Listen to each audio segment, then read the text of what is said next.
Hello and welcome to Floyd Models Kit Review Time. Today we've got Hong Kong Models 132nd Avro Lancaster Nose Section. Now, as you might know, this kit is available as the whole thing, but it is very, very large. And let's face it is a complete monster. But Wingnut Wings gazumped Hong Kong Models a little bit by announcing they were going to release one, and to be honest, it looked beautiful. I'd seen that kit in the flesh, as I'm sure a lot of you have done at IPMS Telford and things like that, and it looked amazing. And I think really from Hong Kong Models' point of view, they must have felt a little bit sort of cheated really. They put in all the work, got it out there, and then all of a sudden the Wingnut Wings one was going to come available. And I think a lot of people, including myself, didn't worry about the 32nd scale full skies Lancaster, and they were going to actually build the Wingnut Wings one. Now, fast forward a few bits and all the rest of it, was we now know Wingnut Wings are no longer. We might see it through a different company releasing it, but for the moment, it seems to be a no-goer. So we're back again to the Hong Kong Models kit. So from that point of view, one of the things that Wingnut Wings were going to do was just release nose sections, which again, if you haven't got the room or anywhere to put them, and I know I hang mine on the walls and all the rest of it, but I am definitely running out of wall space. It is that thing of what you do with these types of models. 90% of all the workings and all the interesting bits and everything else like that are in this cockpit section anyway, so why not just release as a standalone the nose section? And we all thought this was probably one of the best ideas that anyone's ever come up with, it seemed like at the time. And again, it felt like Hong Kong Models were literally just sidelined by this, because obviously now you've got the Wingnut Wings one looks a lot nicer, to be honest, than obviously the Hong Kong Models one was. They've got a nose section of it as well, so really you would think that's it, it's gone. And I must admit, I do really feel for Hong Kong Models because of that, because it's not the first time, let's face it, they've released a kit and they got gazumped by somebody else, like they did the Mosquito, and then Tamiya brought one out. So you've got to imagine that, you know, you do all the work, you put it in the legroom, you release it, you announce it, and then you just over your shoulder you've got another one from a AAA company's coming out, and everyone's attention is focused that way. But luckily for us, they've done the other way. So this has gone slightly the other way now. So what they've done is they've released the nose section. So if you haven't got the room or anywhere to put it, this could be the perfect idea for you. Anyway, enough waffling. Let's get into it and have a look. Beautiful box art. I've got to say, absolutely love it. It is very, very nice indeed on this one. Looking around on here, you've got your nose sections, which you can actually do, which we'll talk about in a moment. Running around on the box, you can see it does come with like a dolly system, and as I said, it's fully detailed. So it's fully detailed nose turret, obviously you've got the navigator, the bombardier stations, the radio operator, obviously the pilot and engineer, and all the rest of them. They've all got their positions down in there just like that, okay? And again, a little bit more around on here like this. Your kit number for this one is 01E033. Interesting number way of doing it, a little bit of blurb on the back. So in the box, which as you can see isn't that big, it's not a huge box, but in here we do have some very nice items. So to give you an idea of the size of this, as you can see, this is just the clear part. It's massive, it's huge. If you haven't seen one of these in the flesh, then you are definitely in for a surprise when you open it up. One of the things with this one, we do get a clear sided fuselage, which to be honest doesn't look too bad. I will moan about it in a minute, clearly, as you know, but we'll say about that one. Two fuselage front ends, as you can see, just down in here for both sides, so that's very nice indeed.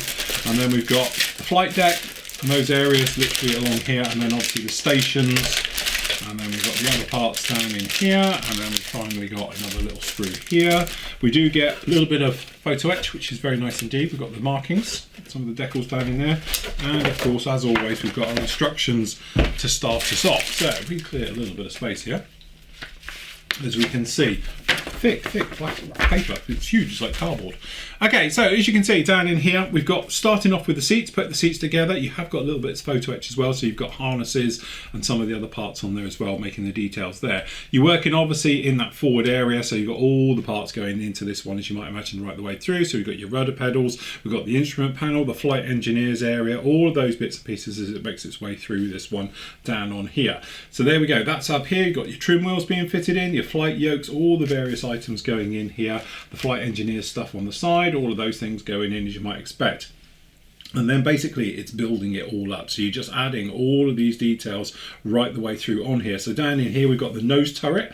Okay, so we've got all the parts going in to build up the gorgeous nose turret as that one's fitting down in there. And then again, we're making our way through. So we've got bomb sights and all the parts coming down in here. Again, depending on which versions, you've got various things in here. So just keep an eye out on your call outs for which ones you're doing. Okay, then obviously we've got the sides, which we'll look at in a moment. Obviously we've got a clear version and the solid one as well. Depending if you're doing the Canadian versions, a slightly different colour to the normal British versions, so forth and so on, as you're adding all the detail right the way down on the side. Then you're sandwiching it together, so bringing those two halves together, and then obviously we've got the various parts on the bottom going down in there, adding then the bulkhead for behind the actual nose turret being fitted in. Nose turret then can drop in. We've got the top roof section going on there, and then we've obviously got your aerials and your little scoops and things like that being fitted in. Then it's over to the dolly system, so you're actually building the dolly as it goes right the way through on this one, right the way up, which makes to a very nice stand for it all to stand on. Okay, so it actually bolts to it, and there's your front X section completed just like that. Over on this side, obviously we've got your parts call out. As you might imagine, it's a little bit overkill for that, but there we go. You've got your deco images, the various things, and then as you can see down in here, we've actually got your part call out. So we've got one from 83 Squadron. Then we've got one from 467 Squadron, and then we've got one with 460 Squadron, and then we've got another one down in here from 424 Squadron. Okay, so you've got different options down in here.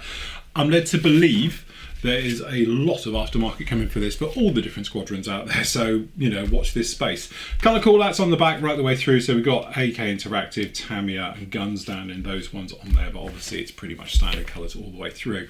Not as many parts and as sort of complicated as I thought it was going to be. I'll be honest with you, when I've seen the Wing That Wings one and I got a little bit of a privy into that one, it looked to be a little bit more in depth than that one. So nice to see it's pretty straightforward. It's not one of those that's complete overkill with that. We do get, and as you can see just down in here, if we whip these out, if I just slide this across here, we can have a look at the decals and we can see just how nice these are. So as you can see, they don't look too bad. And obviously the very famous saying here that no enemy plane will ever fly over the Reich territory. Yes, and there's the bomb count to prove that it probably has done on more than lots of occasions. Okay, very nice nose art. As you know me, we're into nose art here at Flory Models, but very, very nice. And again, keyword down here, Cartograph. So they're printed by Cartograph, so it should be pretty good representations. And to be honest, the figure down in here, it's always going to probably be a bit of a problem with the Angel, but looks to be absolutely fantastic. Very, very nice indeed. At the same time, we've obviously got the little bit of photo etch. Again, there's not tons, and it's quite thin because you can see it's been bent, and that's just in the box. But there we go. So we've got a very, very nice bit and a solid old zip bag just down in here for good measure. So as you can see, we've got some of the parts down in there. Again, not tons of them. And again, that's quite nice to see because let's face it, you know, you could make it as detailed as you want to with tons of aftermarket, and I'm sure there's going to be lots of aftermarket bits which will go into this one. But if you did just want to do a standard Lancaster and not get bogged down in hundreds of details, then this is probably the way to go. Right, so what we've got down in here is some of the clear parts in various guises. So what we want to do is get these out to have a look. Now, one of my biggest problems with clear fuselages and all things like this is the way that technically they're not clear. But this one, as you can probably see, is absolutely crystal clear.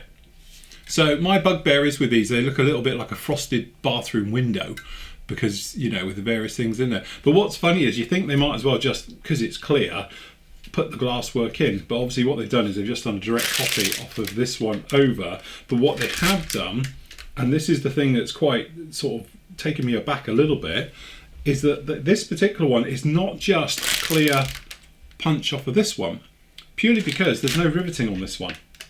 So that's the thing to this. You've got the panel lines running in, but there is no riveting, which would take up all the areas, which is very, very nice indeed. Again, I'm not a massive fan, if I'm honest, into these, because I've always said that the drawback is that all the framework doesn't look natural because you've got all this framework down in here, but what they've done, as you can see here, is that they've done it without the framework. which makes perfect sense now. So now you can have a good proper look in, so you're not looking through the framework back to front and all the rest of it. So actually it's very, very nice. I thought what they'd done is literally just take this and injection molded it in clear, which, to be honest, Tamiya do it. They haven't. They've actually made their own version of it, which is really, really nice, which gives you then the option to come along, and if we take this one, is to actually pop them together. Again, we've got various things on here, so it's only just a view of. But as you can see, you'll be able to put this in literally just like this and see all of that detail right the way through, which I have to say, I really, really like the idea. I think they've actually nailed that then. So good job on them. Very, very good. And the big thing is, this is absolutely crystal clear. Again, very, very nicely done. So you've got your options. If you wanted to, you could actually just put some swooshes in, as I call it, some sort of melted holes, as it looks like, and then go through and have it that way. Or you could just have the entire side of it looking clear. And then obviously on this side, perhaps not putting some of the details. Unfortunately, on this side, technically, you've got the flight engineer's control panel and all stuff like that. So that's going to block a bit of your view into the cockpit, so forth and so on. But I have to say, they do look very, very nice indeed. So looking at generally the detail, we've done this, to be honest, before on the other review of the full thing. One of the biggest differences between this kit and the aforesaid Wingnut Wings kit is that the Wingnut Wings kit had stressed skin. This one doesn't. Lancasters do tend to be quite stressed skin defect, but it's something you could add a little bit later. But what it does have in buckets, as you can see, is gorgeous riveting detail right the way through, and it's raised as well as recessed. So you've got the bar running right the way down here is raised, we've got all recessed details, so forth and so on. So actually it doesn't look too bad at all. Okay, and when we're looking at this side for the interior, as you can see, we don't have any ejector pin marks in here that are sort of blighting the effect or giving nasty looks. All the ejector pins are well out of the way. Again, a massive thumbs up. So you're not having to get in between all of these with skinny sticks or your Dremel and trying to get them all out of the way. They are all fine. Beautifully, beautifully done. Very, very well done on that one. So again, good surface detail right the way through. Looks absolutely fantastic. Okay, so we'll do the clear parts I think last. So just down in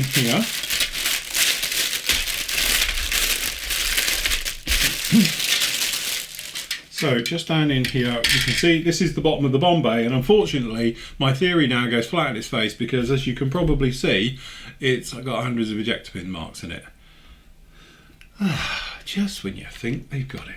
But anyway, it is probably quite complex to get this off, but luckily for us, and I'm not sure if you do actually, I'll have to check because I don't think you do, but if you did have bombs in here then you wouldn't see them, but I don't think I've seen any unless I blinked, so that could be a small issue. But anyway, there's that down in there like that. Okay, so pretty much the flight deck, as you can see, there's nothing really going on here yet until you add all your details, but as you can see, we've actually got the instrument panel right the way through, and we've got the flight engineers on the side, and it is basically, I wouldn't say crude because that's being a little bit unkind to it, but it's a little bit devoid perhaps of some of the details you might want to expect in a 32nd scale kit. Now, as I said before, there is aftermarket out available for this. If you wanted to liven it up a little bit, you certainly could, and as you can see, pretty good all the way through.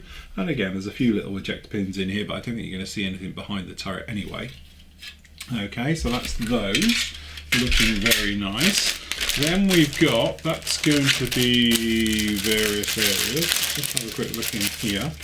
So in here we've actually got, I'm trying to work out what bit this is, I'll be honest with you. I'm not quite 100% sure, but we've got various, looks like bomb bay and bomb sights and things like that, and turrets. I've got a feeling this is actually the nose turret, all the situation on this, because we've got the guns. This is one for the nose turret then. So we've got the ammunition chutes there, the actual pivoting joints, the various parts on this one. So yeah, this is actually the gun, and you can see pretty good. Very nice mixture of raised and recessed. So this is all raised down in here with recessed details. And again, it'd be quite nice probably to come in with some aftermarket barrels, purely because of the size of this thing, and obviously because you are doing the nose section, every area counts. So I think really for just a couple of pounds, it might be well worth popping in with some aftermarket bits. Okay, so in here, if I can get in here,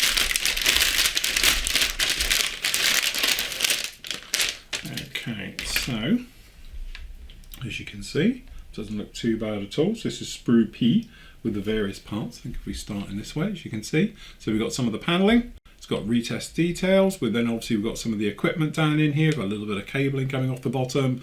All the areas got the flight yoke. We've got the radio antenna on there.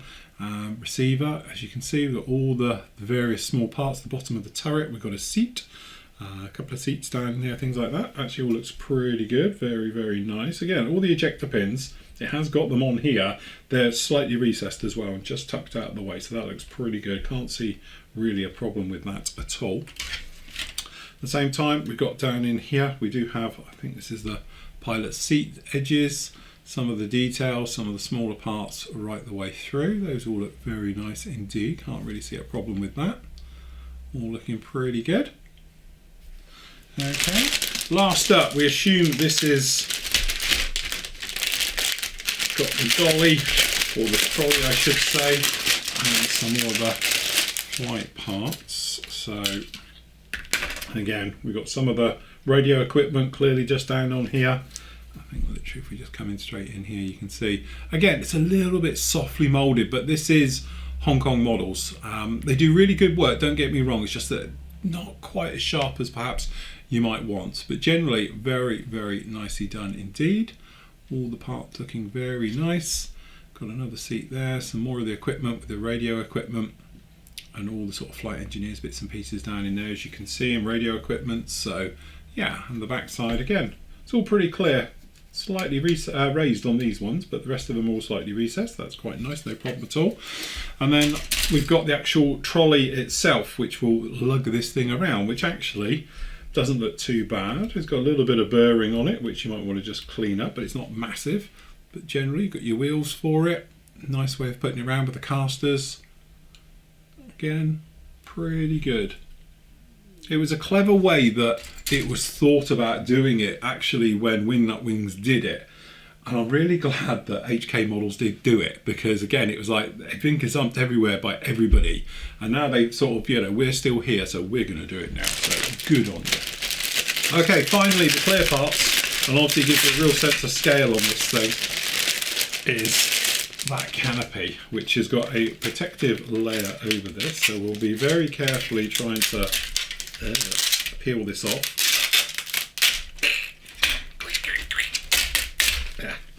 Sticky sheet. There we go. Beautifully clear. I can see how clear that is. That's literally fingerprint clear. Absolutely beautiful, gorgeous, tiny little bit of distortion, but you've got a lot of curves going on in here. And then luckily for us, these side ones which have the blisters on, if it has the blisters on, they're not separate fit, so you can put them on top, which is great. We've got obviously the front turret here, because obviously it comes part of it, and you've got the rear turret, which obviously we don't use because we don't have that particular part. We've got front blisters as well, the shallow and the deep one, which is very nice as well. So again, very, very good, but it just gives, you know, an idea of the good quality on this one, because this clear part is, as you can probably see, absolutely crystal. That is beautifully done. Really very, very nice. And there you have it. I have to say, take my hat off to HK Models. For years I've been sort of saying really nice try, and then look, somebody's brought along something really nice. So it was the thing, it started, to be honest with you, back in the day when they did the Mosquito, because I was going to build their Mosquito and I reviewed it, and then lo and behold, Tamiya brought out there, so I built Tamiya's one instead of theirs. So back to the pile it went with them. And then literally it was a case of, oh, we're doing a Lancaster in 32nd. It's like, wow, do it in 48, but apparently, all right, 32nd. That's brilliant, love it, fantastic, I'll build it. Wingnut Wings are doing one. All right, I'm going to build the Wingnut Wings one. So anyway, this one, I see this as a sort of phoenix for HK Models, for Hong Kong Models, that it's risen from the ashes of everybody writing off the kit totally, and no one's going to build it when you can build the Wingnut Wings one. And let's face it, we might see the other one, we might not, we don't know that one, but I will definitely be building this one because it is an absolute gem. It's not overly complicated, it's not going to, you know, take up years of your life putting this thing together with all the tiny details in there. It's a very straightforward build, it's a very methodical build, and I think it will turn out to be something really, really nice. And I expect to see these, fingers crossed, next year when we get back on the show circuit. post-COVID this is, if you're watching this in the future, and it'd be nice to see some of these on display, especially with some of the markings and things like that, because I'm aware that there is aftermarket ones coming out for these with decals and various options and stuff like that, so it'd be really nice to see some of the different squadrons from around the world and things like that on there as well. So there we go, that's HK Models 132nd Avro Lancaster Nose Kit.